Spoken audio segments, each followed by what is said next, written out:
Kaloor stadium മൃദംഗവിഷന്റെ നൃത്ത പരിപാടിക്ക് വിട്ടു നൽകിയതിൽ GCDA ചെയർമാൻ ചന്ദ്രൻ പിള്ളയ്ക്കയുടെ ഇടപെടലെന്ന ആരോപണം ശക്തമാവുകയാണ്. സ്റ്റേഡിയം വാടകയ്ക്ക് നൽകിയതിലെ അഴിമതി ചൂണ്ടിക്കാട്ടി ചന്ദ്രൻപിള്ളയ്ക്കെതിരെ വിജിലൻസിൽ പരാതി നൽകി. എസ്റ്റേറ്റ് വിഭാഗത്തിന്റെ തീരുമാനം മറികടന്നാണ് ചെയർമാൻ സ്റ്റേഡിയം വിട്ടു നൽകിയെന്നാണ് പറയുന്നത്.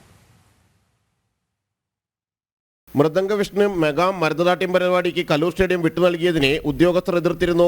ISL മത്സരങ്ങൾ നടക്കുന്നതിനാൽ മറ്റു പരിപാടികൾക്ക് സ്റ്റേഡിയം വിട്ടു നൽകരുതെന്നായിരുന്നു ഉദ്യോഗസ്ഥർ വ്യക്തമാക്കിയത്. നൃത്ത പരിപാടിക്ക് അനുമതി ലഭിക്കില്ലെന്ന് വ്യക്തമായതോടെ സംഘാടകർ GCDA ചെയർമാൻ K. ചന്ദ്രൻപിള്ളയെ സമീപിച്ച് നേരിട്ട് അനുമതി വാങ്ങിയെടുത്തെന്നാണ് ആരോപണം. ഡെപ്പോസിറ്റ് തുകയായ 5 ലക്ഷം രൂപയും വാടകയായി 9 ലക്ഷം രൂപയും നിശ്ചയിച്ചതും K. ചന്ദ്രൻപിള്ളയാണ്. കായികേതര പരിപാടികൾക്ക് സ്റ്റേഡിയം വിട്ടു നൽകരുതെന്നും FIFA നിലവാരം നിലനിർത്തണമെന്നും ഉദ്യോഗസ്ഥർ നിർദ്ദേശിച്ചിരുന്നു. എസ്റ്റേറ്റ് വിഭാഗത്തിന്റെ തീരുമാനം മറികടന്നായിരുന്നു സ്റ്റേഡിയം വിട്ടു നൽകിയത്.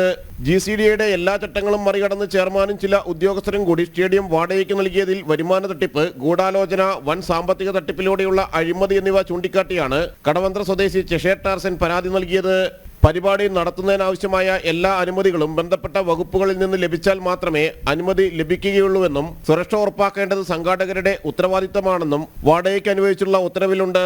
എന്നാൽ നിബന്ധനകളിലെല്ലാം സംഘാടകർ വീഴ്ച വരുത്തിയിട്ടുണ്ട്. ജനം, കൊച്ചി.